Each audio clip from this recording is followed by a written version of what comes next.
The last 2 days had been a nightmare. After he had told Jon the truth, the boy had asked him to leave and had since stayed in his room and refused to see anyone. Not even Joy had been allowed to see him. He knew that the news he'd given him was life-changing, that he'd spun the world on its axis, and now he was starting to regret both the way he did it and the mere fact he'd done it at all. He had tried his best to break the news gently, but the shock of it, of everything, was obviously weighing heavily on Jon. He too had closed himself off, though not as much as Jon had. He'd taken his meals as normal and tried to appear as if nothing was on his mind, but he was fooling no one, and if things didn't change soon, he knew he'd have to answer questions he just wasn't ready for. Tyrion and Jenna were already beginning to question him, and Jerian wouldn't be too far behind. He went over the moment he told Jon the truth in his mind constantly, trying to figure out if he could have been more gentle with it. "Are you my father?" "No, Jon, I'm not, but you're more a son to me than any I could ever have." "Then who?" "Your father was Rhaegar Targaryen. Your mother Lyanna Stark." Jon looked at him before his shoulders slumped. It took him a moment to realize what may be going through the boy's head. "No, Jon, it wasn't like that. They were in love. They married," Jaime said quickly. "But how? What about Princess Elia?" "I'm not certain, Jon, but there's a letter both from her and your mother. I'm sure there are answers there." "Where's the letter, my lord?" Jaime moved to the chest and opened it. "Your mother kept these things for you, Jon." "It's your birthright," Jaime said as he took the letters out and handed them to him. "What's that?" Jon said, picking up the cloth-covered sword. "It's yours, Jon, from your father," Jaime said as Jon uncovered Dark Sister. "Is this?" "Aye, Jon, Dark Sister, the blade wielded by Visenya herself." He watched as the boy looked at the blade, the same awe and reverence on his face that he himself had no doubt shown when he saw it. Finally, Jon put the sword down and Jaime handed him the cloak. He turned it over in his hands, his fingers slightly caressing the wolf sigil. "Your mother's maiden cloak," Jaime said, and saw Jon's eyes begin to tear up. He turned away and picked up the dragon egg and held it in his hands, while Jon looked at the cloak. When he eventually put the cloak down, he handed him the egg. "Is this a dragon egg?" Jon asked as he took the egg in his hands. "Aye, it is. It's warm, and it's moving," Jon said, shocking Jaime. "Are you sure? Feel it." Jaime placed his hand on the egg and nearly jumped from his seat. The egg was hot, almost scalding, and he could definitely feel movement under the scales. He looked at Jon, who was staring intently at the egg, almost like he was in a trance before he finally put the egg down on the bed. Jaime reached over to touch the egg again, and this time it was cold. No movement at all. He couldn't understand it. Was it a Targaryen thing? He wasn't sure. No one had ever spoken of such a thing to his knowledge. "So what now?" Jon asked. "That's up to you, Jon. Whatever you decide, I'll be there for you," Jaime said as Jon just nodded, the look on his face one he couldn't quite place. "I think I need to be on my own for a while," Jon said. "Very well, Jon. These things, no one can know of them. You understand that, right?" "I do, thank you, my lord." As he sat there playing events over and over in his mind, he was unaware that after 2 days, it seemed that Jon had enough time to work things out in his head. "My lord, may we speak?" He heard Jon's voice and turned to see the boy smiling at him. "Of course, Jon. How are you feeling?" "Much better, my lord. Thank you." Jon sat down, and Jaime stared at him intently. He looked much better than he had when he'd left him, much more settled, and Jaime hoped he'd begun to come to terms with the revelations. "What do you want to speak of, Jon?" "What do we do now, my lord?" "That's up to you, Jon." Jon sat down and Jaime waited on him to speak. Whatever he decided, Jaime would go along with. If he didn't want the throne, then that would be fine. But he hoped he would embrace his heritage. The realm needed a king they could be proud of, and Jaime was in no doubt that Jon would be that king. Jon, after having spent 2 days trying to come to terms with the revelation of who he was, who his parents were. John still had trouble trying to get it straight in his mind, combined with the fact he now also had a dragon egg which for some reason he could hear speaking to him and was feeding it blood. And it was a wonder he hadn't gone as mad as his now known to be grandfather. He had decided that sitting around stewing over things had gone on long enough. The egg had thankfully stopped calling him for now, though he'd left it resting in a still burning fire, with Ghost watching over the room so no one could enter. Now, after making his way to the one man who could give him answers, he found he was lost for words. The questions he wanted to ask all jumbled together in his head. "John, are you all right?" Jamie asked. "Sorry, my lord, I was just thinking," he replied sheepishly. "That's understandable given what you've learned." Jamie smiled at him, which he returned. "Did you know when you met me, my lord?" John asked after a moment. "I suspected when I saw you first, but it took me a while to be certain, so that's why you wanted me as your squire," John said, his voice tinged with sadness as he looked down at his lap. John, look at me," Jamie said, forcing him to look back up. "Yes, originally when I saw you, that's why. But John, don't think that's the only reason. I wanted you to live a better life, to not have to worry about people looking down upon you. You were born a king, John, and you deserve more than you'd been given."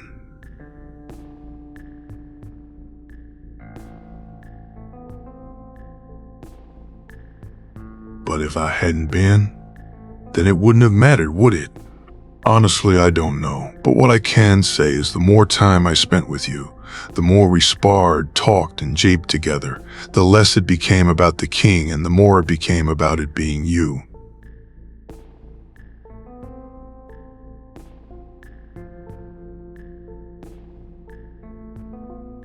John looked Jamie in the eye. He could see he was speaking honestly with him, could see the way he was looking at him, that he was both worried and concerned about him. It was the same look he gave him when he was recovering from his illness after the tourney. He knew that look, had longed for it all his life. Years before, at Winterfell, he'd see his father look at Robb when he was learning how to ride that way, had seen Lady Catelyn look at Sansa when she had hurt herself from falling and was having the scrape on her knee attended to. Yet for him, that look never came. Not when he fell ill or suffered a hurt. Not even when he cried himself to sleep after the lady had told him he was not her son, but a bastard. "Thank you, my lord," John said. "For what, John?" "For bringing me here, for allowing me to spend time with your family." "John, you're a part of my family, never doubt that. You're as much a part of this family as Tyrion or Tyrion is, you understand. You're more than just my King John." John could feel his heart swell at Jamie's words. From the moment he'd come here, he'd felt different. Being treated differently, he wasn't the bastard of Winterfell here. He was John. Here he had friends, people who cared about him, and for the first time in his life, he was allowed to not be ashamed of what he was, or what he thought he was. Suddenly a thought hit him, and he couldn't shake it no matter how much he tried. "Do they know Tyrion, Tyrion? Do they know the truth?" he asked worriedly. "No, John. They don't. They treat you as they do because of you. John, not because you're the rightful king, but because to them you're someone more important, your family." John nodded his head. He didn't know what he'd think if they'd known. If they'd been treating him this way because of who he really was, rather than who they thought he was. With Joy, it was simple. He loved the girl, and she him, simply because of who they were. "Who knows, my lord? Apart from me, your Uncle Ned and Sir Barristan." John felt his breath catch in his throat. Sir Barristan? The Bold himself knew the truth. He had briefly met the man and tried to remember it in his head, tried to remember if there had been a sign he'd missed. But he couldn't. As far as he could recollect, there was none. How does Sir Barristan know? At the tourney, John, he saw you, saw some of the same things I saw. But when he saw you fight John, he knew. So we spoke, and he declared himself for you. He's been working with me in the background ever since."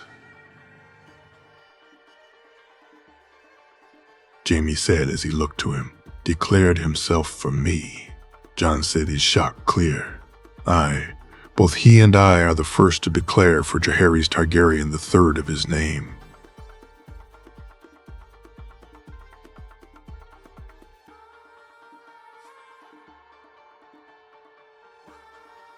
Aye, Jaime smiled at him. Why, my lord, why me? You've seen the King John, seen the Queen. From what I've heard, the prince is no better either. Not only are you the rightful king, but you'd be a better one than that fat O for his son. But how do you know, my lord? John said, shaking his head.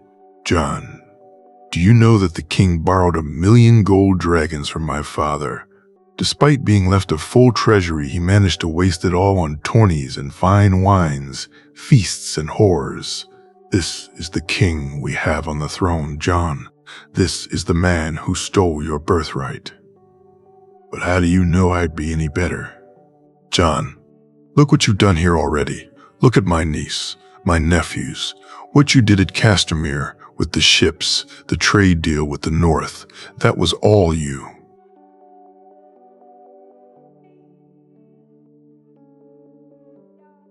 Aye, because they were the right things to do, my lord. That's why you'd make a better king. John, you do the right thing, naturally, without thinking about it, without thinking of how it'd benefit you. You just do it. Would you accept Castamere?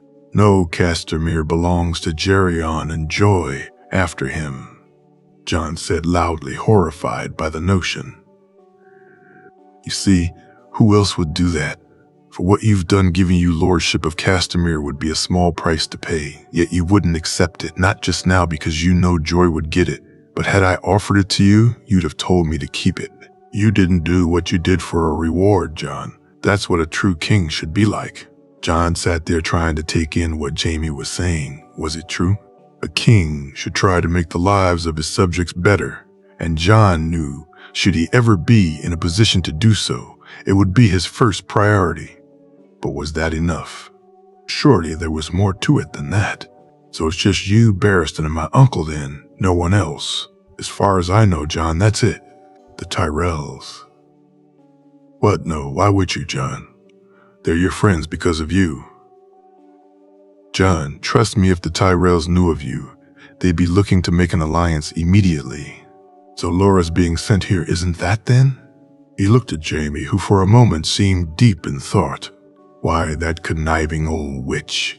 Jaime laughed. My lord, Olenna, the Queen of Thorns, I missed it. She actually managed to pull one on me. Jaime smirked as he shook his head. My lord, I don't understand. You were almost right, John, Jaime said, and John felt his chest tighten. If they knew, then it meant Marjorie knew, and that would mean that everything they shared, letters, gifts, the times they'd met had all been an act. She wasn't truly his friend. She was playing a game. John.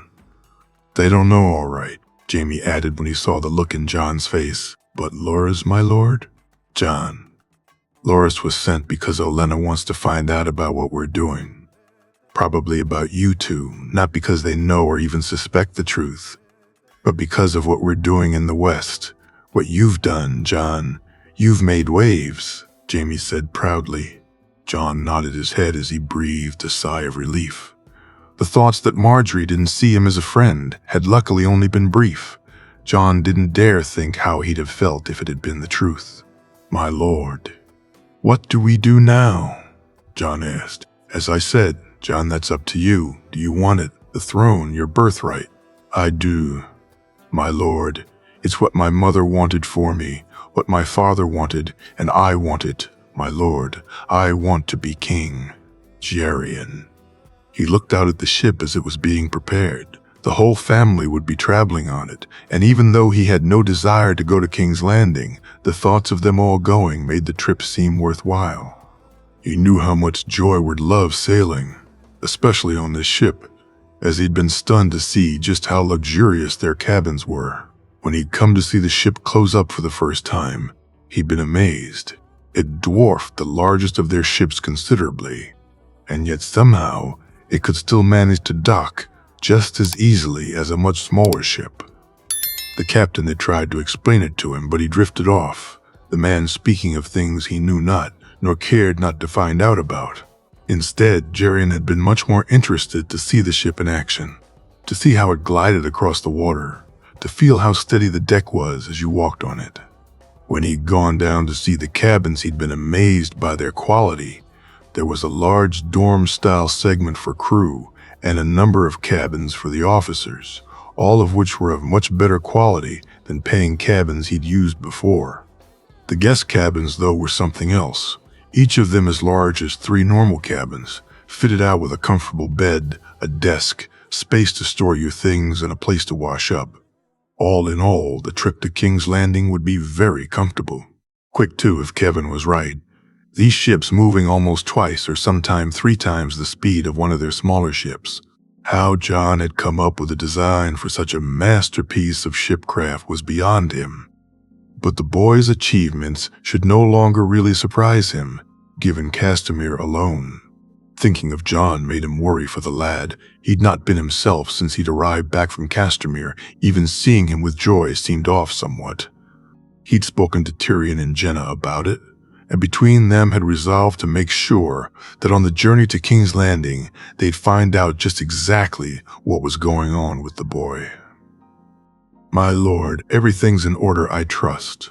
"Darpus?" the captain asked. "Aye, it is, Captain. The ship is. I've never seen the like." "Aye. It's special, my lord. A pleasure to sail. And captain is the Lady Joanna." Gerion smiled. The flagship of the Lannister fleet wasn't named after his brother, Jaime having gone out of his way to keep Tywin's name and legacy as far away from anything they were doing now. Even Kevin had agreed once he saw the true horror of Castamere.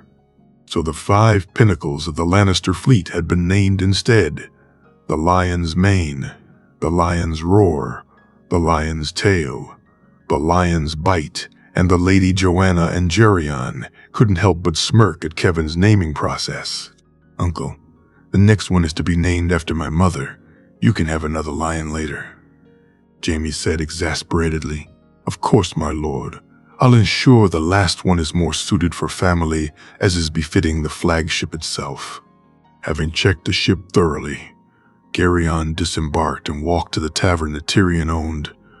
It had taken his nephew a while, but he'd finally managed to turn the tavern into something he was incredibly proud of.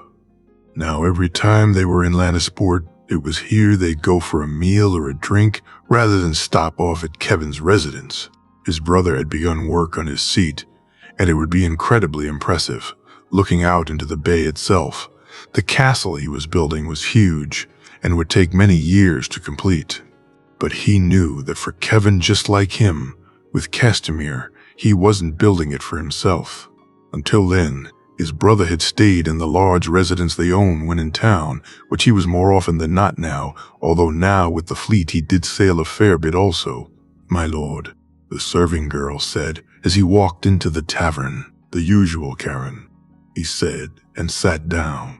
After a few moments, the girl brought him his meal, some clam soup and white wheat bread to start, followed by a crab pie, with some northern ale to wash it down, courtesy of their deal with the Manderleys. The ale had been a surprise hit in the Westerlands, something about it making the seafood fare taste much better, and adding to the flavor, had made it most sought after. He sat in silence and finished the soup quickly, before taking his time to savor the pie. The creamy sauce spiced just the right amount. He relished every bite as he washed it down with the ale. After drinking another mug of ale, he called Karen over and paid for the meal. The extra silver stags he gave the girl, making her smile that much bigger. They'd be leaving on the morrow, so he left for the ride back to Casterly Rock. Jenna had said she'd prepared Joy's things, and his little girl was looking forward to the adventure. No doubt, he smiled. If there was one thing he really appreciated about having John come stay all those years ago, then it was his daughter's love of adventure. He nodded to his guards. They, having already eaten earlier, had allowed him to have his meal alone, got up on his horse, and they began the ride home. Jaime. He and John had spoken for close to an hour or two now, and while they discussed some of what was needed, They hadn't really gotten to the heart of the matter. He was happy John had decided to aim for his birthright. Had he not, he'd have supported him, of course. But the boy belonged on the throne, and he was glad he hadn't just came in and told him he didn't want it. "You hungry, John?" I could eat, my lord." "Come on, let's grab something. We can come back here to finish our talk afterwards." "Aye, sounds good." Jamie got up and walked to the door with John following. They made their way down to the dining hall, passing Ghost on their way. John leaned down to pet the wolf before quickly walking into his room, Jamie deciding to follow. When he got inside, he was surprised to see the fire burning in the fireplace, and he looked on as John added more wood before he noticed the white scales of the dragon egg in the grate. "Is that the egg, John?" "Aye, my lord. One more thing we need to speak about." Jamie nodded, and they left the room, John closing the door and leaning down to Ghost again. He looked up to see the wolf ready to follow them, and as they walked, they bumped into one of the servants. "My lord, John, your room. Aye, should I clean it now, John?" the girl asked. "No, it's fine, Elise. I'll look after it. Don't worry on it, all right," John said, smiling at her. "All right, John, as you say, my lord." She smiled at John before giving him a small curtsy. They entered the dining hall to see Jenna sitting there with her boys and Kevin's two youngest sons, and Joy, who immediately ran to John. "John," she said happily as he grabbed her and gave her a spin. "Hello, Joy. What have you been doing?" "Auntie made me sew and wouldn't let me ride apples," the girl said, looking daggers at Jenna. "That's not very nice, is it?" "No. Can we ride, John? Please." She looked at him, her eyes large and lip quivering, and Jamie couldn't help his smirk. The boy had no hope. "Let's eat first, then I'll find Loris and we'll go for a ride, all right," Loris said, John. "Well, me, you and Ghost will cheer him up, won't we?" John said, and Joy nodded enthusiastically. They sat down, and immediately the boys peppered John with talk of spars and the tourney, asking him if he'd fight in the duels, and could they join him on his ride. Jamie looked to his aunt, who smiled at him, happy just like him to see things returning to normal. They ate a small meal, Joy feeding a clearly happier Ghost from John's plate, and John laughing with the boys, who all seemed glad to see him. "Everything all right?" his aunt said quietly, nodding to John. "Getting there, Aunt, getting there." After they finished the meal, John said they'd speak later this evening, so he allowed the boy go off and have some fun. They'd be discussing some things that wouldn't allow for it. Much later, he knew, so he might as well enjoy himself for now. He decided to head to Tyrion's Solar, knowing that his brother would be preparing for the journey. Loris lay on his bed, staring up at the ceiling. He had tried to speak to John, but hadn't been allowed into his room. While Jamie at least was speaking to him, their spars had stopped, and John hadn't been out of his room since he called him a bastard. He had felt terrible at the time. Once he realized what he'd said, he was in disbelief that he actually said it, ever since he'd been trying to replay it in his mind, trying to figure out just why he'd called John that. He had never thought of John as a bastard. Sure, he knew it was the truth, it was what he was, but John was so unlike any bastard he had known that he never saw him that way. John was as his sister called him, just John. He was fun and kind, and he loved the same things Loris did. From the moment he'd met him, he had felt him a friend, and ever since coming to Casterly Rock, he felt that more keenly. Loris knew he was different. He felt different. When girls would smile at him, he'd be polite and friendly. But when a boy would do the same, it felt different, more intense somehow. But with John, it felt different again. With John, it was like being with Garland, except without the feeling of inferiority, even though, just like Garland, he was much better than Loris at things. With John, it always felt like he wanted Loris to improve, to get better, where at times with Garland it felt like he was disappointed. John was like a brother to him, in a lot of ways. He was what at times he'd hoped Garland would be, an older brother who didn't judge or belittle him when he got stuff wrong. He loved Garland, and his brother didn't mean anything by it, but still at times it hurt. With John, though, it never felt that way. When they ribbed each other or japed at the other's expense, it felt different. "Loris, can I come in?" He heard John's voice at the door and jumped from his bed. "Yes, of course, please," Loris said. "John, I'm so sorry. I didn't mean it. I swear I don't know why I said it." Loris babbled as soon as John entered. "It's fine, Loris. I know that. Look, we're heading out for a ride. Why don't you get ready and come join us?" I can come with you." "Of course. You're my friend Loris. Friends say stupid stuff to one another all the time. It's done, forgiven, and forgotten." Loris grabbed John in a tight hug. He was glad to feel his friend hug him back. "Now come on." Joe is probably driving Aliers and Joe is crazy. Apparently she's not been allowed near apples while I was sulking. "Gross," John said with a laugh. Loris laughed back and went to grab his things. He and John walked down to the lift together, laughing and joking all the way. And Loris felt relieved. His friend had forgiven him. He would do everything he could to ensure that he earned that forgiveness. That evening, the day's riding had been fun. John and Joy had raced off as usual with Ghost chasing after them. He and the boys had slowly trotted, none of them willing to engage in a race with the best two-horse riders in the Rock. Joy was incredible to watch on a horse, just like John on Winter. Seeing her on apples was like seeing someone born to ride a horse. They had raced, mock sparred with the boys, had some food by the stream they usually went to at one point. Joy had tried to climb onto Ghost's back, much to the wolf's annoyance.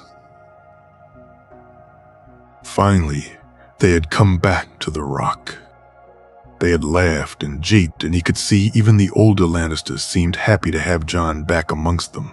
"Are you excited about the tourney?" he said to John as they walked towards his room. You? You? Definitely. I'll bet my sister will be glad to see you also." "I hope so. I missed the last tourney. Was she very cross?" "No, Marge is not like that. She was disappointed, but it couldn't be helped. Besides, your letter cheered her up." "Well, I shall do my best to stay healthy this time." John laughed. "Good. I want the chance to face you in the duels. Really that eager to lose, are you?" John bumped his shoulder, forcing him to laugh also. "Who knows? Maybe I'll surprise you this time." Loris looked at him out of the corner of his eye. "Aye, you may do." John nodded. "After the tourney, I'll be heading north for a while. I'll probably be gone for 6 moons or so." Loris felt his heart drop. The 2 days without his friend had been the longest he'd known. 6 whole moons without him would be unbearable. "Can I come?"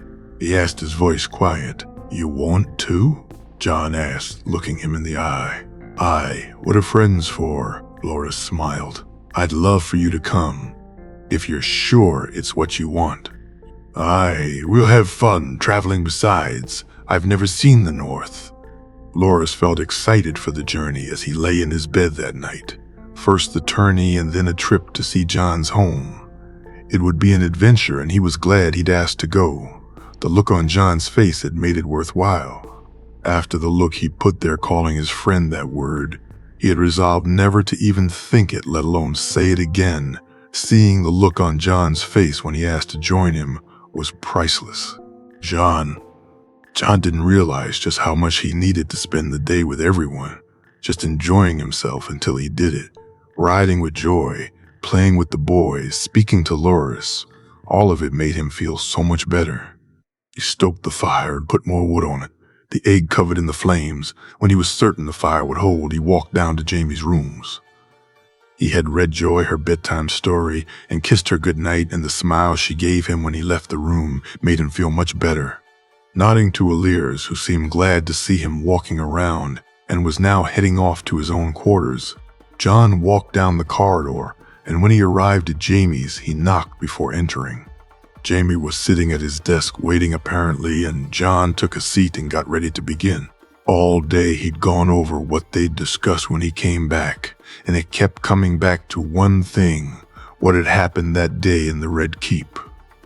He took a breath and got ready to ask the one question he'd never asked Jaime once. Why had he killed the king? He could see from the look in Jaime's eye that he knew what he was about to be asked, the worry and regret clear in his expression. You want to know, don't you? Jaime said resignedly. I'm sorry, my lord. I know it's hard, but I need to know. Very well, but Jon, there's some of it I won't say. I'm sorry, but some of it you're too young for. I'm not hiding anything, and if you want to know, then one day when you're older, I'll speak of it. But for now, I can't, all right? That's fine, my lord. Tell me what you can, though. Why, he smiled as reassuringly as he could, but it had no effect he could see. Your grandfather was exactly as you've heard, Jon.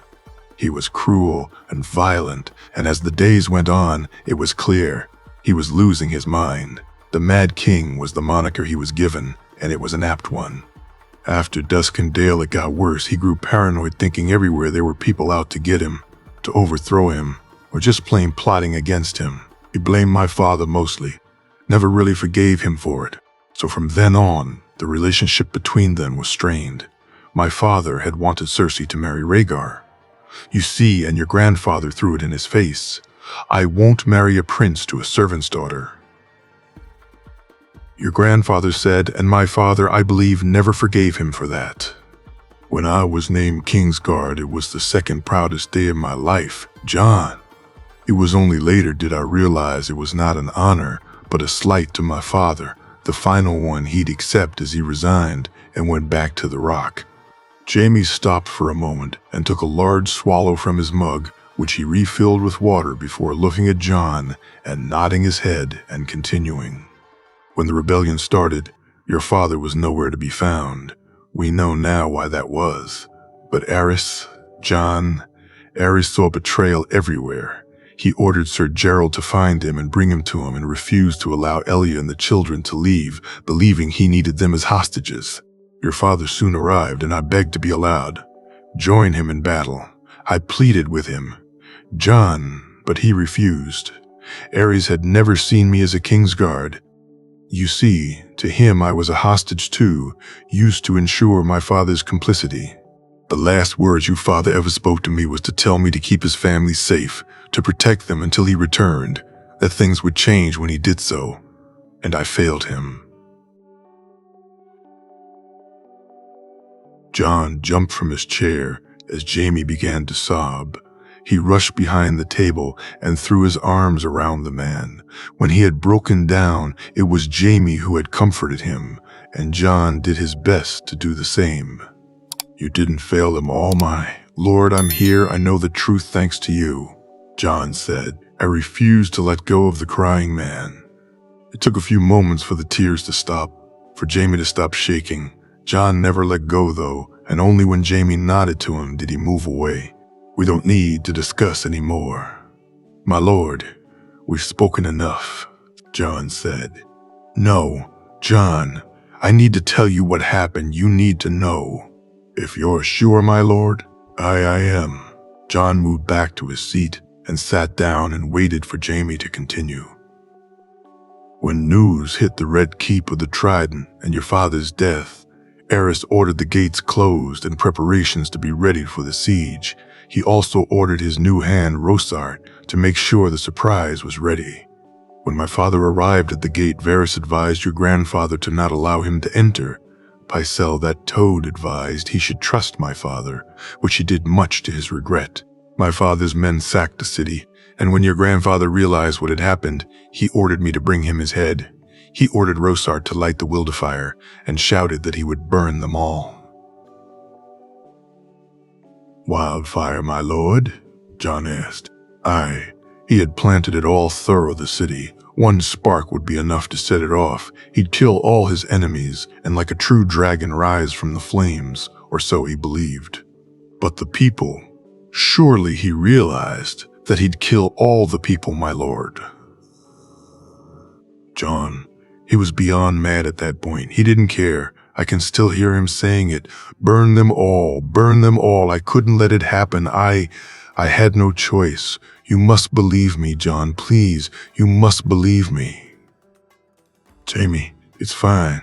You did what was right, what was just. Don't ever think otherwise. I don't, John said, and Jamie looked at him, shaking his head.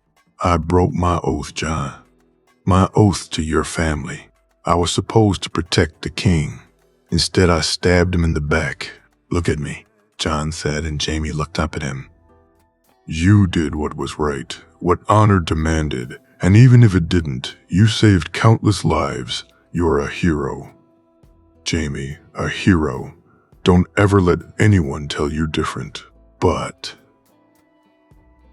no, anything after the word but is bullshit. Am I your king? You are. Of course you are. Then as your king, I pardon you, I forgive you, and if I say you're a hero, then damn it, Jamie, you're a hero. I broke my oath, Jamie said angrily. To a madman, you broke an oath to a madman, but you upheld an even greater oath. You protected the innocent. How many did you save that day? How many men, women, and children lived? How many grew to have children of their own? I killed you, grandfather, Jamie said softly. Who killed my other grandfather and uncle? You killed a kinslayer. Jamie, a madman who would have laughed as thousands burned to death. No man has ever deserved to die more than he.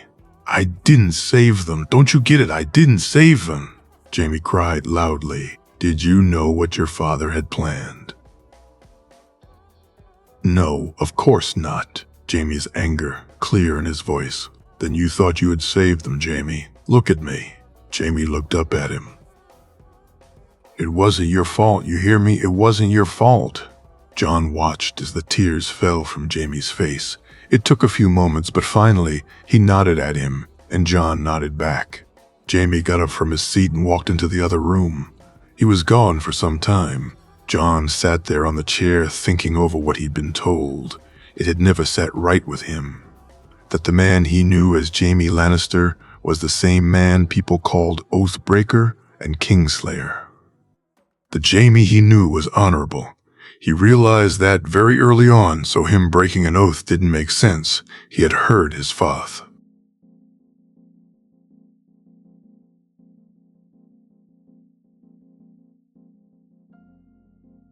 Jamie held no love for his father. The things he'd done disgusted him. He'd seen that clearly at Castamere, so his uncle was wrong. But why hadn't Jamie told anyone? Why had he allowed his name to be sullied when his actions should have brought him acknowledgement? When people should have realized just exactly what he'd done, and why? Do you wish to talk more, or should we leave it for the morrow? John asked when Jamie walked back in the room. No. Let's finish as much as we can tonight. We'll be busy tomorrow with the preparations for the journey. You're still going, right? I want to see it. I need to see it, John said determinedly. Good. Then what? I don't know. I think I want to travel north. I need to speak with my uncles. Your uncles? All three of them, Benjen and Eamon at Castle Black, and I needs must speak with Uncle Ned. I have to know. I need to know. I understand. But why Castle Black? It's about the egg and other things. I've been hearing things, seeing things. I don't understand it. There are voices and dreams and this, John said, holding his hand up. When? How did that happen? Jamie said worriedly, looking at the cut on his palm. I did it, John said, looking down at his lap. You, why? Jamie confusedly asked. I don't know how to explain it. Ever since I held the egg, there's been a voice in my head calling me, telling me to wake it up. I don't know why, but when I heard the voice, I felt the need to cut myself, to allow the blood drip on the egg. Now, though the voice has stopped, as if I've done what I'm supposed to, now just keeping it in the fire, always keeping it warm, just seems right. I don't know. It just feels right. Fire and blood, Jamie whispered. What? Fire and blood, your house's words. This must be something to do with that.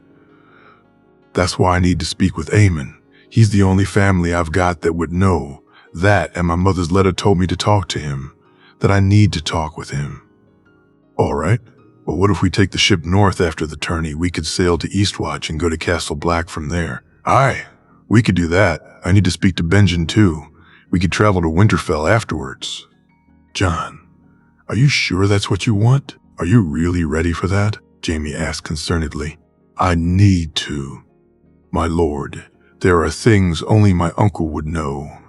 Also the letter, my mother, the things she said if true, my lord, I need to know. Not Jaime, eh? Jaime jipped. Sorry, my lord, Jon said, shaking his head. Earlier you called me Jaime, I think, for the first time. You were upset. My lord, I thought it appropriate. No, Jon, it was fine, I'd prefer it. This my lord stuff is too formal anyway. It's proper, my lord. Should anyone see different, it would raise questions.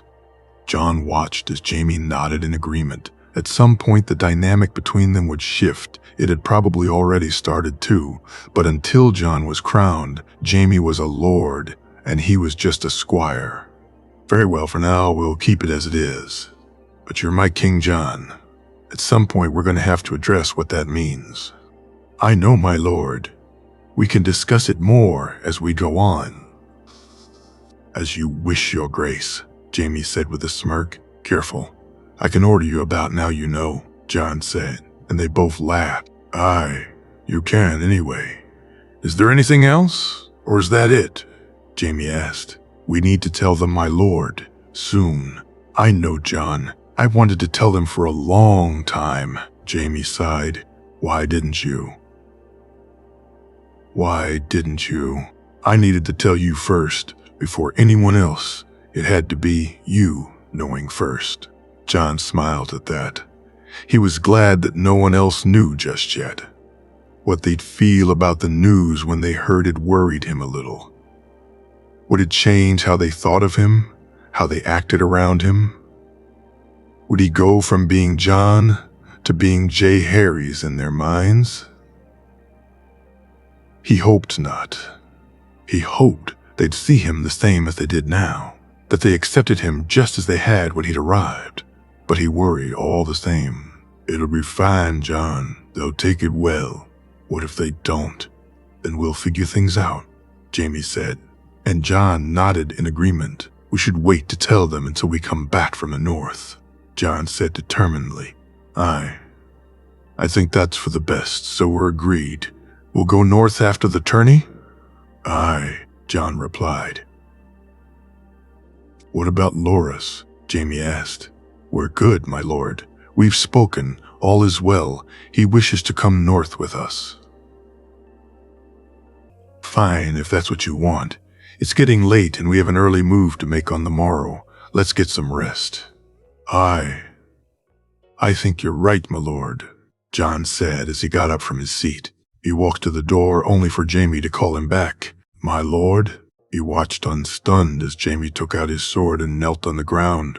I, Jaime Lannister, do hereby pledge my sword and counsel to the true king Jaehaerys Targaryen.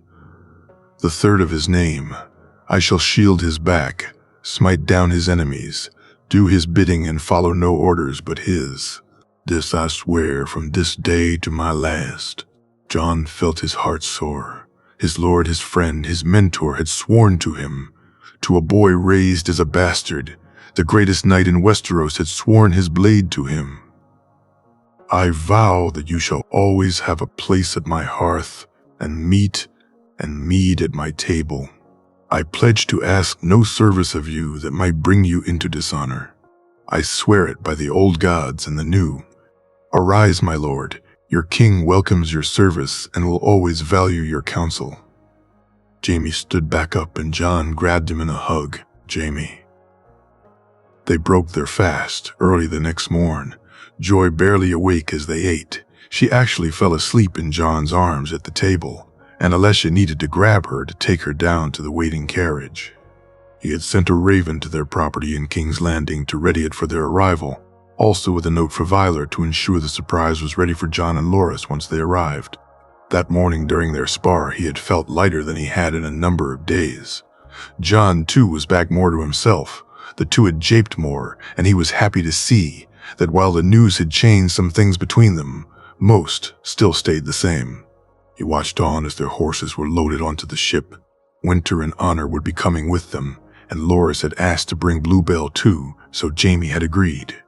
For the rest of their retinue north, he purchased horses in White Harbor, John having convinced him to make a longer stop off there than he'd planned. "My lord, we're ready to cast off as soon as you are," Darpa said. "Very well, Captain. Give the order." Everyone else had quickly made their way down to their cabins, all but John, who stood at the ship's bow holding an excited Joy who was waving at the people on the docks. Ghost lay in front of them, and Jamie couldn't help but smirk at the uncomfortable look on the wolf's face. John had needed to coax the wolf on board earlier. He walked towards them and could hear his niece's voices repeating what John said as he drew closer. "Say bye-bye, Joy. Bye-bye. And to the birdies. Bye-bye, birdies." He saw Alessia and called her over, tasking her to take Joy down to her father. "No, want to stay, John." "I know, Princess. Go with Alessia for now. I'll come down in a little while. I promise." "Promise?" "Aye, Princess," John said. And Jamie smiled. His niece saw him. "Bye-bye, Uncle." "Bye-bye, Princess." He leaned down to kiss her forehead. Once Alessia and Joy were gone, he stood beside John watching as Lannisport faded from view. Things would change once they came back from this journey. The rules of the game would be different. "You ready for this, John?" I was born ready," John smirked. "That you were my king, that you were."